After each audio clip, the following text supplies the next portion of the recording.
It's a great pleasure, for me to introduce our panel speakers today. Ms. Harsha Ravindran, co-founder and CEO of Ascendance, a 19 years old social entrepreneur, 3 times TEDx speaker and international conference speaker, and also a recipient of Diana Award for Young Change Makers in 2019. She is the CEO and co-founder of Ascendance, an international youth movement that works with over 35,000 students across 28 countries that help students discover what they love doing. So discovering passion. A young entrepreneur who started her social enterprise as a project when she was just 11 years old. Her role was to help students discover their passion and how to achieve things when they set their mind to it through one-on-one mentoring and also talk shows. So today, she works with industry partners to give access on real-life working experience, while Ascendance provide guidance and support to the students in realizing their dream at school level. So we're talking about high school, not even students at universities. Awesome work here, Harsha and team. How to actually strategize to win the hearts and best minds of Gen Z. Business leaders need to actually, consider this as they are coming into our workforce. How to create a collaborative environment where the young talents can reach their full potential and make an impact in the company. So by adopting an open-minded approach to nurture Gen Z in the workplace, companies can improve employee engagement, right? Productivity and overall business results. What you have said, the turnover and how to retain is a very important element, because otherwise it will be very disruptive. So in this forum, online forum, our esteemed business leaders here will discuss about, number 1, understanding characteristics and motivation of Gen Z at work.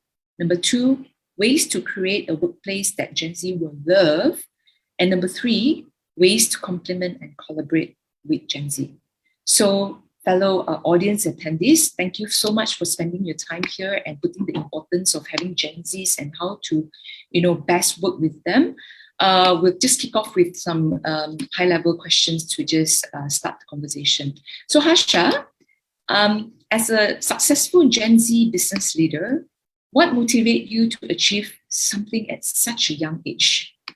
Well, thank you so much for the question. Thank you so much for having me. I think this whole event is very, very timely and very essential to not only employers out there, but also Gen Zs who are entering the workforce right now to kind of get their expectations straight. So really appreciate the event itself and having me here. I would not say I'm successful. I'd say I have a long way to go. But from my experience, in a sense, my entrepreneurial journey and my working journey started actually when I was 11 years old.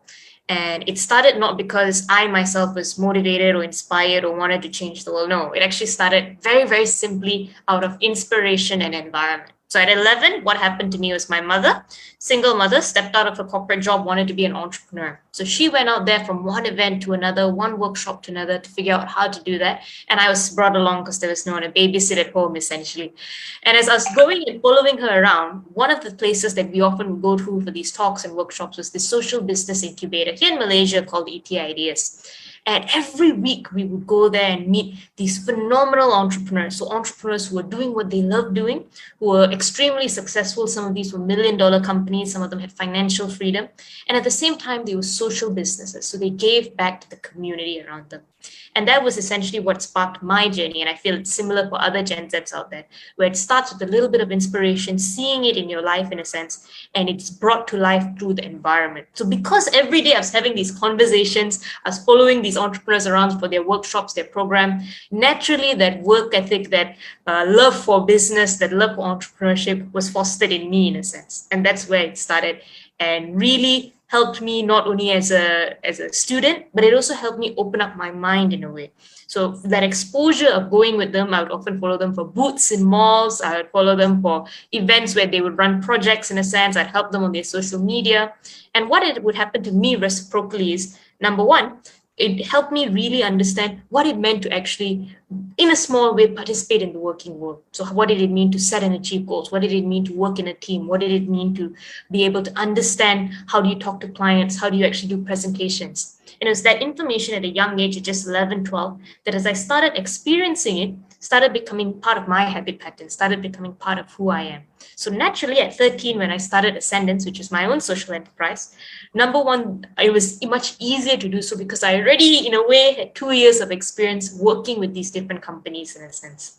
And similarly, like that, I feel like many of the Gen Z today, they reflect very much the culture, and what they look for is the inspiration and the lifestyle from the organizations that they're working with. So for them, or for most Gen Zs like me, it's about finding a cause that resonates with them, finding something that makes you want to get up every morning, makes you motivated to give back in a sense, but at the same time, something that enables you to have a path to success, to have a path to live a life of happiness and a holistic life in a way. So that's how I got started, and how Ascendance really grew was because of the support of multiple generations coming in together. So we have phenomenal advisors who are Gen Xers, who were baby boomers at times, many Gen Ys as well. And we had a team of Gen Zs who, even today, our team is run by youngsters as young as 8 to 25 years old, doing the video production, the operations, the management. And it's kind of this balance of the different generations that enabled us to really grow, leverage on the ideas and energy of the Gen Z, but also on the experiences of the Gen Xs and the other generations to make the ideas that we have into a reality. So today, as I said, we work with over 30 Gen Zs from across Malaysia as our core team. And at the same time, we have over 30 advisors from Gen Ys and Gen Xs who enable it to grow to where we are today. Wow, as young as 8 years old. That's very inspirational. Okay. Yeah. Yep. Okay, so you lead such a big team of Gen Zs, right? And the things that you have just mentioned is pretty amazing, how you could actually still, inspire them to have hands-on experience, and at the same time, I'm quite sure that you also get them to still focus on their, on their core. And I won't call it core. I don't want to call it core. I want to hear from you whether you think that the studies is, kind of like more important, or it should be equal, effort. So give us some tips here, on your personal experience on how you have actually motivate them and work with these Gen Zs who, I don't know whether they even understand business objectives. Yeah. I think to an extent, everyone understands simple objectives. But maybe I can share some of the things that, in my experience of being a Gen Z in that position, and today working with Gen Zs who are new to the working world, who are new to experiencing how the work life is in a sense. So the main things that I see really help them engage and understand what's happening is, number one, environment. And I cannot stress this is important enough. You become the environment around you. Like for me, I was very lucky that when I first started, that business incubator had a very, very strong culture in a sense of listening to the young. So their founder would always say, we have to listen to the ideas of the young, the Gen Z will lead, the Gen Ys will lead. And this was 7 years ago when Gen Z was still in school. So they'd all look at me and say, Harsha, what would you think about this very important project? Harsha, what would you think about this? And again, at 11, 12, you're like, I don't know anything about this. But because they asked me, naturally, I'm like, okay, I have to think of something. I have to contribute something. And I would take the effort to go and learn and go and really figure things out and propose an idea. And that, I think, that environment of supporting and really listening to what the Gen Z and Gen Y would say is what enabled as a student, as a youngster, to start taking the effort on my side to learn about the organization, to learn how I could contribute in a sense. So it's kind of like when responsibility is given to us Gen Z, that's when we really rise and we take the challenge. Because if we're just being told, do this, do that, do this, we'll do it, but we're not engaged in it. And similarly, like that, today we work on creating experiential learning sessions for kids in a way. So sometimes it'll even be like if a kid wants to be a YouTuber, we bring them to a studio, give them all the high-end equipment, put them in charge of a project in a way. And again, these kids, some of them are 9, 15, 14. And people often say, what if the kids break this equipment? What if they do this? Are they responsible enough to finish the project? I mean, you guys are international youth movement. These things are going to be used in conferences and events across the world. And our response is this. If we don't give them the responsibility, they will never rise up to the responsibility. Do they know exactly what to do? Not always. But the fact that they're given the responsibility makes them take the effort to actually go out there. And this is actually some of the stats that actually enable us to work with these students and all of that. But essentially, what happens to these kids when we work with them is that sense of responsibility that they get is amplified with the respect that we give them in a way. And of course, what happens from this, they in turn respect us who are looking to them and championing their ideas. And many times it's not that they don't fail. We've had projects run by, again, 16, 17-year-olds where they have big speakers or big leaders in the business world, and sometimes they'll set a meeting and forget a meeting, or they'll mess up a certain process flow and all. But what we've come to realize is that environment component is very important because it also dictates the way we act and respond to them. So many Gen Zs, their main issue, I know some people say they're arrogant, they're a bit show off in a sense, in a way, they look like they know everything. But that's actually, in the inside, it's just a reflection of the fact that many Gen Z are actually afraid of making mistakes. We're afraid of being inferior. We're like that people will look down on us, or that people will think we don't know what we're doing, which to an extent we do not know really what we're doing. Like most of us at young. But the fact that fear is there. So when they make mistakes, for us at the very least, it's always about not scolding them, not getting angry with them, but helping them understand the why, where they went wrong, how they went wrong in a sense. So like in that example where one of our students messed up this big appointment, with a potential speaker in a sense, we were very stressed out because we had to cover it. We had to go, and us as the management team had to call in and make sure everything was okay. But it was also a huge component of what we do, is focusing on the individual growth of the student. So we called her up as well, the Gen Z who did this issue. We made sure we talked to her, helped her understand, okay, what's the consequences of this? But at the same time, that it's okay, it's salvageable. We just need to focus on solutions. And it's these human aspects that I feel that creates a sense of community, that creates a culture which retains Gen Z in a way, where they feel that they're learning, where they feel that they're challenged, they have responsibility. That's what enables them to really stick with the organization. Okay. Wow. Okay. That's actually quite a bit for even, if you were, I'm not sure whether we'll come back to you, on this question, like when you actually propose to actually go with your, sponsor, do you call them sponsored companies that, yeah. All right. And Sponsors, yeah. Yeah, and those business partner, and whether, what are the other consideration points that they will take before they say and agree to, yes, having a 8 years old to 17 years old actually working on their projects. Okay, we'll come back to you on that.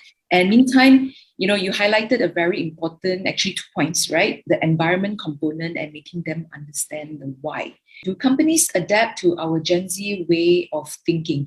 So Harsha, this goes back to, I said, keep that question later, where, when you actually propose your ideas about having Gen Zs, being infused into their projects, what's your, overall feel about their response? Are they open mostly? How many % of them are like, oh, come, we welcome you entirely? I think it's changed over the years. One common thread that I think I pick, generally I pick up from conversations with companies is, how does Gen Z work? Because they are new to the workforce in a sense. They are very unknown in a way. Yeah. But the best way to understand, at least in my point of view, any human being, is to know them as they're growing, as they're forming the way that they think, as they understand and assimilate information. The first time I ever read, I think in the opening speech, they mentioned this article, this research on there's a lot of jobs available, there's a lot of Gen Zs unemployed, what's happening in a sense, right? And we all know that is an issue. And I think the first time I read that piece of news came out, I think in the newspaper, was when we first started Ascendance about 7 years ago. And the question became, where is the gap in a sense, and how can we bridge that? And one of the main things that we as Ascendance realized was a lot of the reasons why Gen Z cannot fit, or the current generation cannot fit into the existing working culture, is because they lack, or the complaints that we got from a lot of companies is they lack the ability to fit in mindset wise. They lack the ability to really get the job done completely. And we realized there was just essentially 2 different talking points from the Gen Z and from the companies in a way. And that didn't create such a good fit in a way. But one of the things that we realized is, for a company to understand a Gen Z and for a Gen Z to understand a company, it cannot start at the moment which they're entering the workforce. It has to start way before that in a way. Because if someone says the Gen Z are not responsible, the Gen Z cannot focus and all of that, we cannot build focus and responsibility overnight. It is something that comes through experience. And at the same time, for students in a way to say, this company doesn't understand me, they don't get the way I think, they cannot understand that overnight as well. Change takes time. So that's why when we started Ascendance, this was something that we were so passionate about tackling, about getting both sides to meet each other halfway and to learn about the conversation. Today, we work with companies, for example, like Meta in California, formerly known as Facebook, to run workshops with us. We've got the Director of Employee Relations at Amazon come in and share his point of view. We have even upcoming in I think a month or two, we have the Director of Business and Sales at LinkedIn coming in. So we have a lot of these C-suite Fortune 500 companies who actually work with Ascendance today. But when we first started, it was a little bit different because nobody really knew Ascendance and nobody really knew us in a way. So it was a bit harder for companies to really get what Gen Z was saying. And it was a bit harder. Many of them would say, like, why would we work with you guys? You're this small company. We are this big company, ABC. And this is some of the sessions that today we run with amazing people from YouTube and Lionsgate and startups around the world. And what actually happened over the few years is, number one, Ascendance itself grew in credibility. So Gen Z's one of the important things, you have to have some substance, you have to have some kind of proof of concept before you pitch a new idea. And today we are a platform that other Gen Z don't have to go through the 7-year struggle that we did to meet these people, to work with these companies in a sense. They can just leverage on what Ascendance does.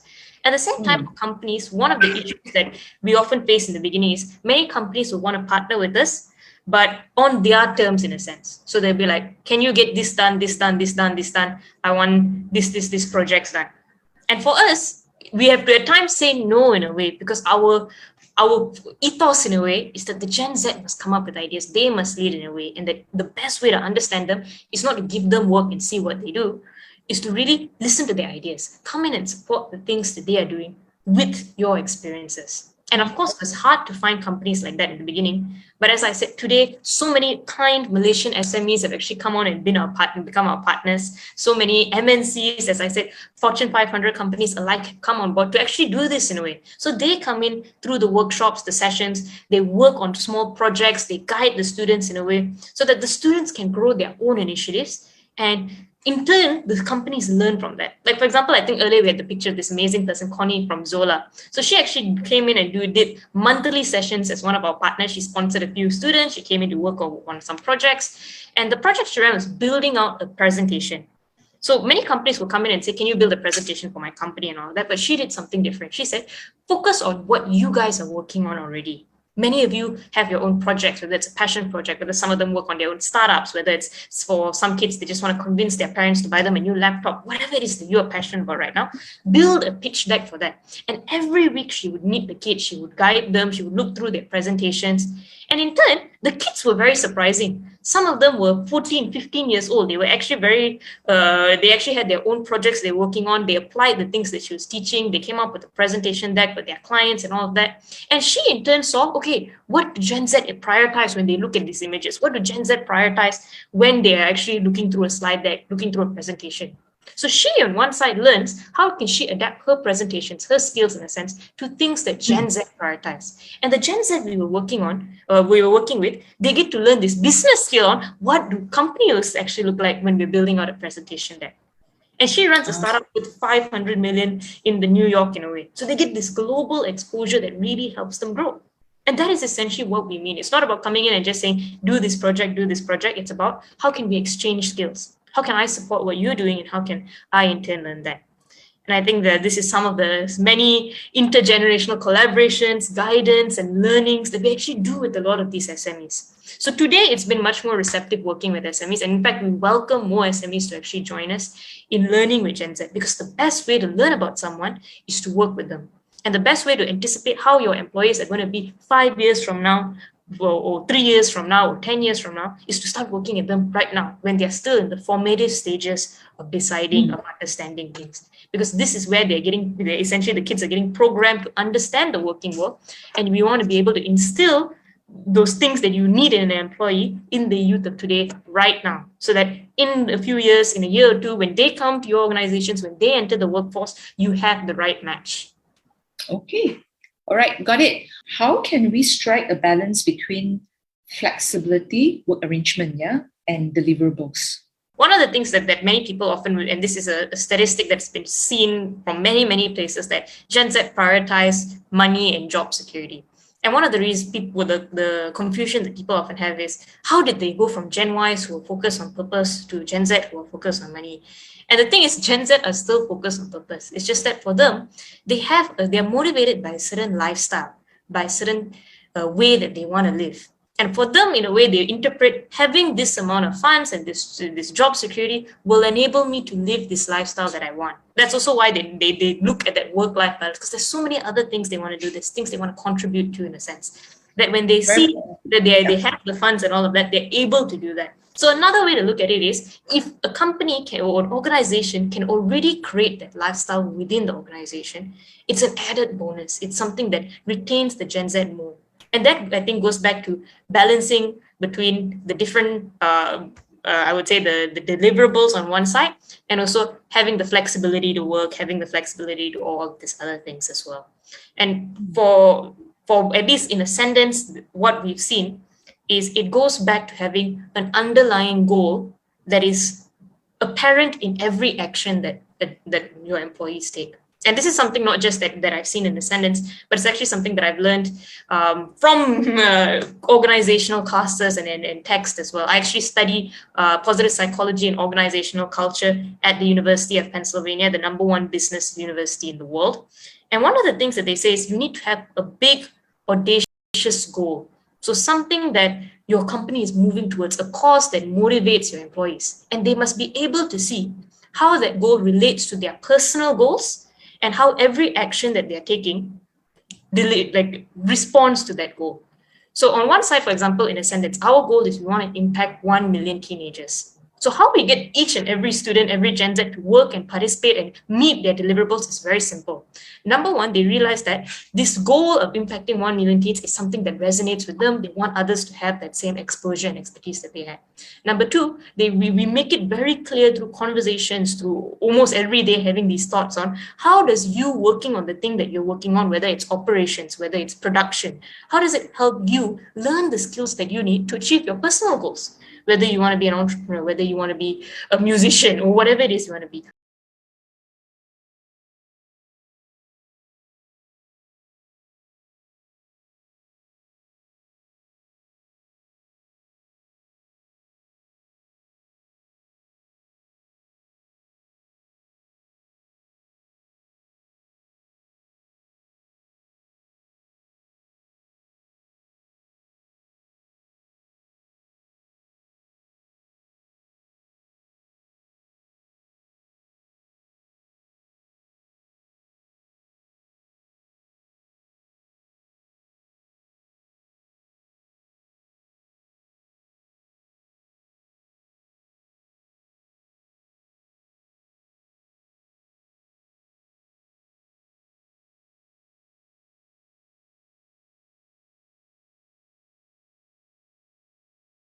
How do other generation adapt to the tech-savvy and innovative Gen Zs at work? Sometimes I feel that I cannot catch up, right? The moment I say it, right? And then I go and get some water and I come back, they did it already.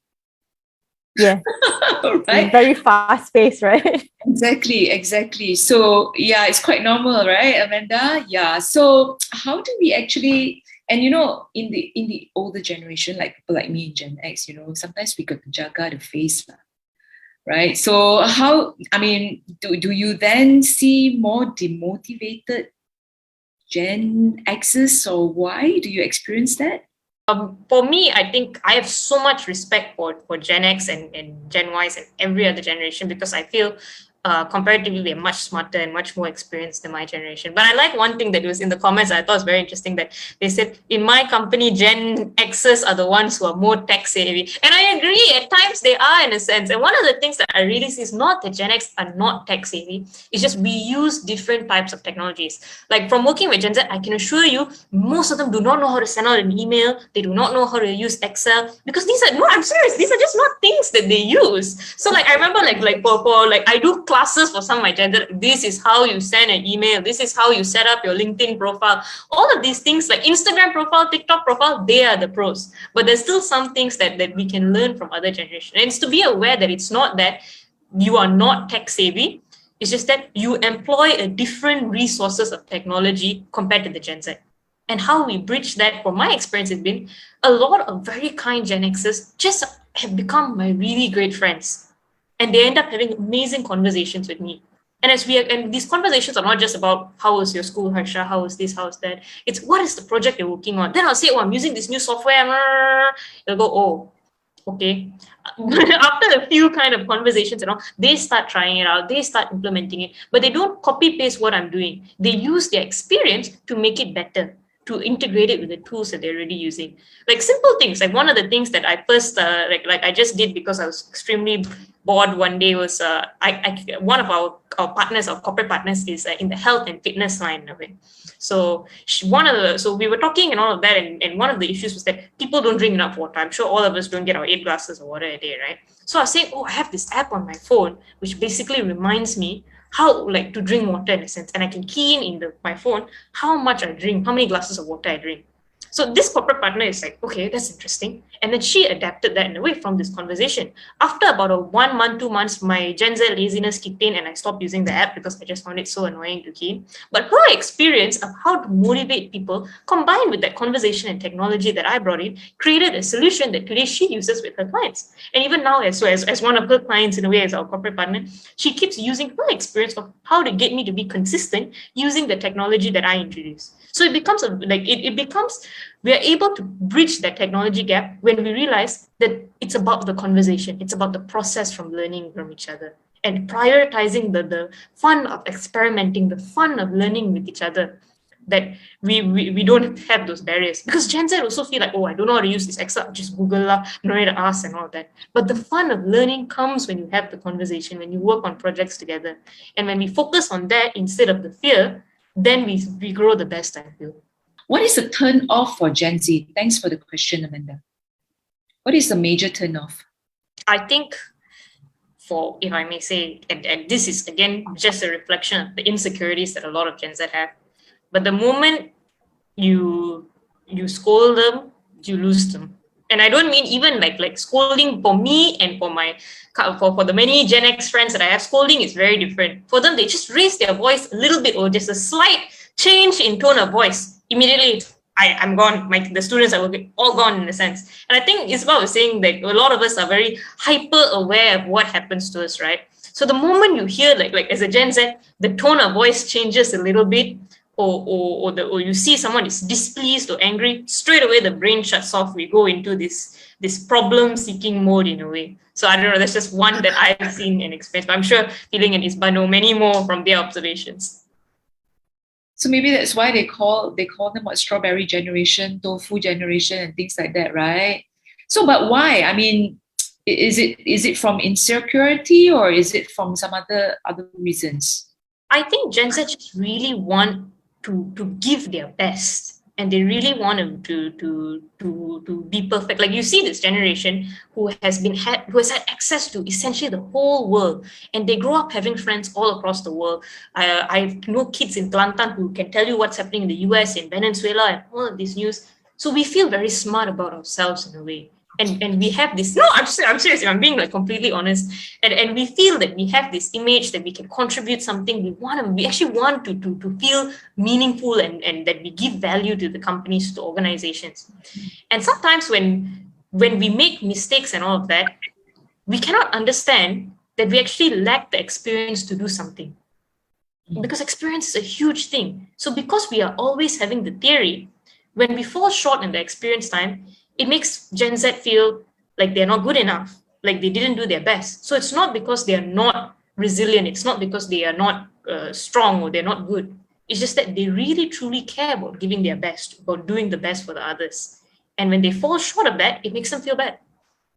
And they don't want to be caught in that situation where they feel bad, where they were unable to perform. Even though it's completely natural for any Gen Z to go through that, any human being goes through that learning curve and learning process. It's just that we don't want to disappoint the other generations. We don't want to disappoint anyone. I think that's what is sometimes interpreted as us being soft, as us being too particular and all of that. But actually it stems to, we want to do our best. We don't want to disappoint you. Okay, wow, that's another perspective. Okay, that's really quite insightful. Thanks so much, Harsha, for sharing that. How to get them to work, or rather, transform fast enough in the way that they lead Gen Zs without, or adapt before people start leaving already. I think when he say people start leaving, it doesn't really just mean Gen Zs, right? It also means that when there is a disharmony within the organization, right? As the Gen Zs or or Gen Zs come into the workforce. Yeah. So we're feeling disharmony, and then suddenly how to get them to actually see that people need to adapt. And what's the best strategy or best method to get them to realize, like, hurry up, we need to change and adapt. Right. If I may also just add on a little bit for this, one of the things that Ascendance does is we do a lot of year-long programs for organizations with one of our training partners, in a sense, that is run by a company of adults who work with corporate clients and all of that. And particularly this company, Globetrotter Consultancy, is run by a former multinational HR director, and we collaborate a lot on this particular issue, because at the end of the day, a lot of these interactions, as much as we can understand it in a workshop and a session, when you actually are put under pressure, your subconscious programming comes out, and that's where a lot of conflict happens between generations. So it's actually we actually run year-long programs where monthly sessions they actually conduct on how you can slowly start shaping your culture, how you can slowly start changing your culture. Because there is, unfortunately, I wish there was a one-day program that can do this or something. But for us, what we do is that collaboration between us, Gen Zs, and this training provider, which is again HR multinational, very experienced, I would say, individuals who have been in the corporate world. When we work together and we do consistent kind of interventions over a long period of time, that's how we really change the culture. And this partner of ours is amazing, really. Some of at the end of it, they really do manage to bridge these companies. They really do manage to help open up the minds of culture. So if you guys want to know more about it, like my email's in the chat, you can reach out and I can share. But if there's one takeaway I have from that is, you need to have on your team Gen Zs and Gen Xers and every generation working together to solve this problem. Because if the Gen X alone think about solutions, or the Gen Z alone think about solutions, it's not going to affect everyone. But if you can get at least a few of each generation to work together well first, they will be able to chart the course for the rest of the organization to integrate. I got one very interesting question, maybe one of the last few ones as well before we go off, right? There's a question coming from Alan Tan. What attracts Gen Z to hiring advertisements? How to attract them to even come for an interview? Now, from what we have actually discussed today, it seems that Gen Zs are always attracted to big goals, big dreams, change the world kind of, And what if your company just have like, I just want to do my, run my day-to-day business and that's about it. How do we then, these kind of companies, attract Gen Zs? Sorry, if I may just add a little bit, like I completely agree. But one thing I also see that Gen Z, and this is me being a little bit horrible to my generation, that really engages them is they are very brand aware of brands, Because like if you ask any Gen Z, I have a job at Google for you. For them, they'll be like, of course, take like I don't care how much it pays, I'll go in a way. Because the brand, it's something that they see every day in a sense. So because they are very used to technology and all of that, whatever is constantly like reinforced in them naturally gets them, when they're making the job career decision, naturally they would aim for all of those things. And that's also why like many of our partners, they are like, oh, can't we like run like a one day recruitment and then we can get people in. You can, but what we've seen works better is for our partners that come on a long-term basis, a year, 2 years in a way, because then we can consistently show kids over the course of 1-2 years, your company, your story, your employees, the work that you do. Again, it doesn't necessarily have to be with the cost, just being there in front, being present over a long, consistent amount of time. When they are ready to make the career decisions, automatically they think of you without knowing about this. And I know branding is still something a bit new here in Malaysia and all of that, but branding with the cause and all of that is something that is very, very helpful. It's not new to the Gen Z. That's something that they see every day in a way. Thank you for the input. So SME, industry especially, we really kind of like need to like buck up a little bit in terms of the branding and having our brands actually being, exposed to the Gen Zs, if let's say you want to actually get them on board as soon. Harsha, I did not even ask you, are you in the States or in Malaysia? I'm in Malaysia right now. It's summer. Yep, and also Thank pandemic. goodness. Yeah, I totally forgot to clarify. Like, okay, if you're in the States, it's probably like 3 a.m. in the morning right now. Okay, so we have actually come to, an end. A very quick 1.5 hours seems to have just passed by so quickly with all these interesting, insights from our dear speakers today. So stay tuned and thank you everybody for sparing your, precious working time, to be with us. Harsha, your study. I hope that we have not actually clashed any of your lectures, and all the best to you. Yeah. Okay. Thank you, everybody. And bye-bye, everybody.